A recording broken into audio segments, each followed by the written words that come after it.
मसीह के नाम से आप सबको जय मसीह की। मैं समीक्षा फिर से परमेश्वर के पवित्र शास्त्र से आप सबसे कुछ बातों को रूबरू करने के लिए मैं परमेश्वर का धन्यवाद करती हूँ कि उन्होंने मुझे ये अवसर दिया कि परमेश्वर के सच्चे वचनों को परमेश्वर के लोगों तक और उन लोगों को जो पाप में फंसे हैं या किसी भी तरह की मुश्किलों में या किसी भी तरह की परेशानियों से जूझते हैं, परमेश्वर का वचन जैसे कहता है, प्रभु यहोवा का आत्मा मेरे ऊपर है, उसने मेरा अभिषेक किया है। जी हाँ दोस्तों, हमारे भाइयों बहनों, हमारे अजीजों, परमेश्वर ने हमारा मस्सा किया है, परमेश्वर ने हमारा अभिषेक किया है कि हम हर एक कंगाल को उस परमेश्वर की असीम धन का प्रचार हर एक दुनिया के कोने में कर सके। जैसे कलाम कहता है, प्रेरितों की पुस्तक उसकी 1:8 में लिखा है कि मैंने तुम्हें गवाह चुना है, यरूशलेम, यहूदिया, सामरिया और पृथ्वी की छोर तक तुम मेरे गवाह होने के लिए परमेश्वर ने हमारा सबका चुनाव किया है। इसलिए हर कोई विश्वासी, हर कोई प्रचारक,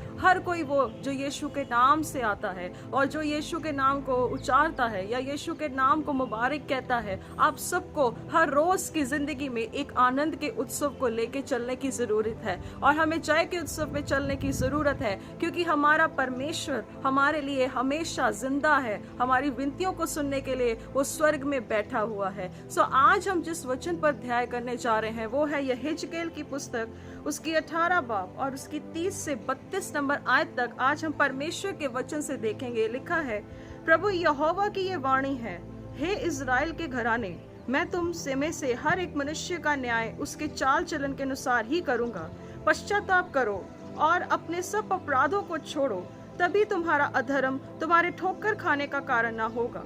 अपने सब अपराधों को जो तुमने किए हैं दूर करो, अपना मन और अपनी आत्मा बदल डालो। हे इज़राइल के घराने, तुम क्यों मरो?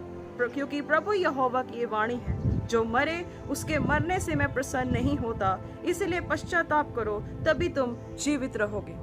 हाँ जीजो, हमारे परमेश्वर का वचन कहता कि हर एक मनुष्य का न्याय उसके चाल चलन के अनुसार ही किया जाएगा। हमारा परमेश्वर कर्मों से हमारा न्याय करेगा, पर उससे कहीं बढ़कर हमारी चाल चलन जो हम परमेश्वर में चलते हैं या इस संसार में चलते हैं, परमेश्वर हर एक चीज का न्याय लेने वाला खुदा है। कलाम बताता है कि परमेश्वर का जो तख्त है, परमेश्वर का सिंहासन धर्म और न्याय से स्थिर है। वो ऐसा जलजलाहट का खुदा है जो धार्मिकता को पसंद करता है। वो ऐसा खुदा है जो बलिदान से बढ़कर ये चाहता है कि लोग परमेश्वर का ज्ञान रखें। हम जानते हैं कि परमेश्वर के नबियों ने हर बात में इस बात को जिक्र किया कि यहोवा की खोज करो, परमेश्वर की खोज करो, उसके वचन की खोज करो, तब तुम जीवित रहोगे, तब तुम जिंदा रहोगे। हम जानते हैं खुदा के एक नबी ने एक वचन में लिखा था, कहता जो यहोवा की खोज करेगा वही जीवित रहेगा। परमेश्वर का वचन हमेशा इस बात को बयान करता है और हमेशा हमें प्रेरणा देता है कि हम अपनी जिंदगी की हर एक सफर में, हर रोजमर्रा की जिंदगी में हम अपनी चाल को बदलते जाएं। प्रेरितों की जब पढ़ते हैं कि परमेश्वर ने जब पवित्र आत्मा का मस्सा दिया तो कहते वो सामर्थ से भर गए और उन्होंने जगह जगह जाकर इस बात का प्रचार किया कि पश्चाताप करो, मन फिराव करो। और बाइबल इस बात की गवाही देती है कि बहुत से लोग प्रभु यीशु मसीह में आए और उन्होंने अपने जीवनों को परमेश्वर के सामने सौंप दिया। अजीजों, हम जानते हैं कि यीशु मसीह के स्वर्गरोहण होने के बाद या यीशु मसीह के इस धरती के सफर में जब 3.5 साल काल की सेवकाई करते थे तो हमेशा उनका एक हौंका रहा कि मन फिराओ, क्योंकि स्वर्ग का राज्य निकट आ चुका है। हर समय उन्होंने हमें इस बात की प्रेरणा दी, हर समय उन्होंने हमें इस बात को हमेशा लाइमलाइट में लेके आने का कहा कि राज्य का सुसमाचार बताओ, क्योंकि परमेश्वर के पुत्र यीशु मसीह जो खुद एक खुदा था, उसने जब शास्त्री और फरीसियों के सामने इस बात का बयान किया, कहा कि तुम्हारे कंधों में से परमेश्वर का राज्य ले लिया गया है और उन अन्य जातियों को परमेश्वर का राज्य सौंप दिया गया है। जी हाँ मेरे अजीजों, आपके कंधों पर, मेरे कंधों पर एक बहुत बड़ी जिम्मेदारी है और परमेश्वर का वचन इस बात को बहुत साफ और स्पष्ट रीति से बयान करता है। कहता कि अपने आप से क्या है, अपने गुनाहों से, अपने पापों से पश्चाताप करो, अपने मन और अपनी आत्मा को बदल डालो, क्योंकि बाइबल इस बात को कह रही है, क्योंकि परमेश्वर का वचन जो उनका का श्वास है, जिसकी आत्मा की प्रेरणा से इस वचनों को लिखा गया, इंसान को उत्तम उपहार दिया गया, वही परमेश्वर आज भी इस बात को दर्ज करता है कि पश्चाताप करो, अपने मन को बदल डालो। यशाया में लिखा है, कहते इस अधर्म को दूर करो। और वो परमेश्वर इतना वफादार है कि जो हमें प्रभु यीशु मसीह के वसीले से नया करने के लिए विश्वास योग्य है। यदि हम अविश्वासी भी क्यों ना हो, लेकिन परमेश्वर वफादार है, परमेश्वर हमारी सहायता करता है। पौलुस कहता है कि जो मुझे ताकत देता है, जो मुझे सामर्थ देता है, मैं उसी के द्वारा सब कुछ कर सकता हूँ। यहाँ पर एक बात का बहुत अच्छे से गौर किया गया है, तभी तुम्हारा अधर्म तुम्हारे ठोकर खाने का कारण ना होगा। मैं दोबारा इसे पढ़ना चाहती हूँ, तभी तुम्हारा अधर्म तुम्हारे ठोकर खाने का कारण ना होगा। हम जानते हैं हमारा अधर्म, हमारा पाप हमारी जिंदगी की हर एक उस चीज का एक ठोकर है जो परमेश्वर हमारे जीवनों में बड़े बड़े कामों को करने के लिए करना चाहते हैं, जो हमारे बदलाव लेके आना चाहते हैं। अगर परमेश्वर हमें धार्मिकता के रास्ते पे भी लेके आना चाहते हैं, हमारा अधर्म हमारी ठोकर का कारण बन जाता है। तभी परमेश्वर का वचन कहता है कि आपके खुद के अधर्म के कारण परमेश्वर और आपके बीच में दूरी बन गई थी। आप जानते हैं कि जब आदम और हव्वा का वो गुनाह हुआ अदन की वाटिका में, उस अधर्म के कारण परमेश्वर ने उन्हें अदन की वाटिका से निकाल दिया। और फिर भी परमेश्वर ने अपने पुत्र को भेजकर नजात का दूसरे आदम के द्वारा जो धार्मिकता स्थापित हुई, उस अधर्म के जुए को परमेश्वर ने तोड़ दिया। उस अधर्म, उस अधोलोक, उस इब्लीस की हर चाल पर परमेश्वर ने फतेह को लिया। जैसे प्रकाशित वाक्य उसकी 1:19 में 18 में पढ़ते, 18 और 19 में पढ़ते हैं, वहां लिखा है कि मैं मर गया था पर मैं युगानुयुग के लिए जीवता हूँ और अधोलोक की कुंजियां मेरे ही पास है। सो इसलिए अजीजों, हमें हमेशा परमेश्वर के सामने आने से कभी डरना नहीं चाहिए। ये पाप हमारा जो है, ये अधर्म है, ये हमारी ठोकर का कारण बनता है। और कलाम भी कहता है, इब्रानियों उसकी 12:1 में लिखा है, कहता कि हर ठोकर वाली बात और उलझाने वाली वस्तुओं को दूर कर कर विश्वास के करता प्रभु यीशु मसीह को निहारते रहो, परमेश्वर को निहारते रहो।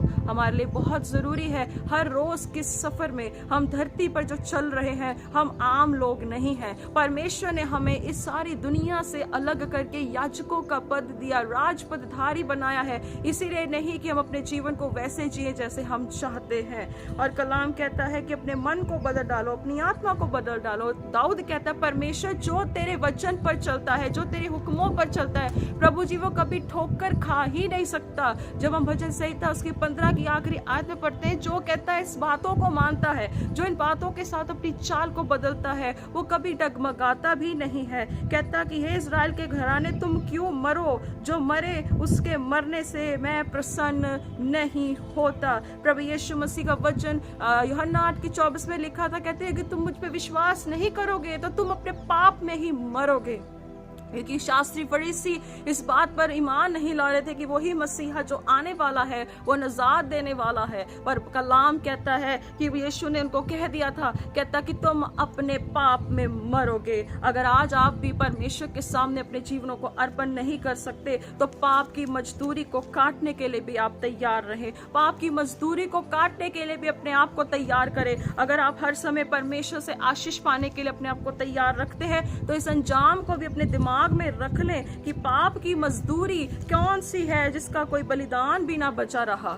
आप जानते हैं परमेश्वर के पुत्र यीशु मसीह ने इसलिए बलिदान नहीं दिया कि हम अपने आप मनमाना जीवन जिए। हाँ, हम इस संसार में रहते हैं, पाप की परीक्षाएं अवश्य बढ़ती जाएंगी, लेकिन परमेश्वर का वचन कहता है कि हमारे लिए एक मध्यस्थक है, हमारे लिए एक परमेश्वर है जिसके हाथ में अधोलोक की कुंजियां हैं। और यीशु कहता है कि मैंने अपनी धार्मिकता से तुम्हें धर्मी ठहराया। यशाया में भी लिखा है, कहता कि परमेश्वर अपने धार्मिकता के वस्त्रों को मेरे पे ओढ़ता है, वो मुझ पे ओढ़ता है। और दूसरा कुरिन्थियों 5:21 में भी लिखा है कि यीशु की धार्मिकता से हम धर्मी गिने जाते हैं। जब हम पढ़ते नीति वचन उसकी 13 की 18 पे भी वो क्या है लिखता है, जो शिक्षा की सुनी अनसुनी करता है वह निर्धन होता और अपमान पाता है। जो शिक्षा को अनसुना करता है, जो शिक्षा की मानता नहीं है, कलाम कहता है कि वो अपमानित होता है, वो कंगाल हो जाता है। और कहता कि जो डांट को मानता है उसकी महिमा होती है। हमें हमेशा जो भी परमेश्वर के वचन से जब सुधार की बात होती है, कलाम कहता है कि परमेश्वर हमारा सुधार करना चाहता है, वो हमें रेक्टिफाई करना चाहता है, वो हमें ट्रांसफिगरेट करना चाहता है, वो परमेश्वर हमें अपने रूप में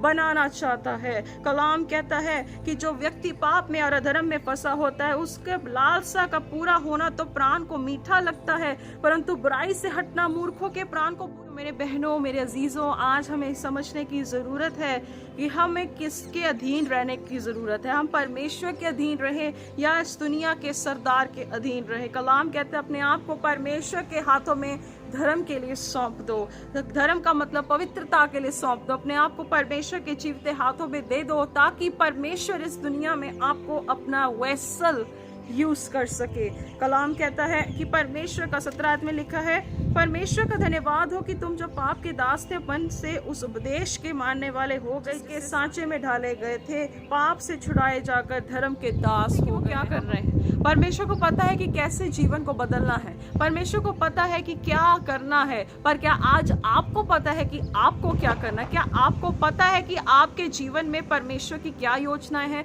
आपको पता है परमेश्वर क्या आपके बारे में सोचते हैं? परमेश्वर तो यही चाहते कि हर कोई इंसान उसके सामने आए, घुटने टेके, माफी मांगे और अपने जीवन को परमेश्वर के सामने बलिदान रूपी चढ़ाए। सो मेरे अजीजों, आज आपका फैसला है। आप क्या आज फैसला करना चाहते हैं? क्या अपराध में जीवन जीकर नरक के लिए तैयार हो रहे हैं? आप पाप की मजदूरी को काटने के लिए भी तैयार हो जाएं? अगर धार्मिकता के फल के लिए आप इतने लालसा होकर से, इतनी तड़प रख कर परमेश्वर के लिए दुख उठाकर यहाँ पर जीवन जी रहे, ये ना हो कि एक दिन ये व्यर्थ हो जाए। आप अपने जीवन को आज देखें, जांचें और परमेश्वर के सामने समर्पित करके कहें कि प्रभु, मैं आपके अधीन हूँ। क्योंकि जो बंदा अपने आप पर से निर्भर कम रहता है, वो दुआ में ज्यादा रहता है। जो अपने पर निर्भर रहता है, वो दुआ कम करता है। आज आपका फैसला है। बाइबल में लिखा है कि हमारा जो बल है वो व्यर्थ है, पर जो हमें बल देता है, हम उसके द्वारा सब कुछ कर सकते हैं। आज आप सोचें, गौर फरमाएं, ताकि परमेश्वर की ज्योति आप पर चमकने पाए। हे सोने वाले जाग, इफिसियों 5:14 में लिखा, हे सोने वाले जाग और मुर्दों से जी उठ, ताकि परमेश्वर मसीह की ज्योति तुझ पर चमकने पाए। God bless you.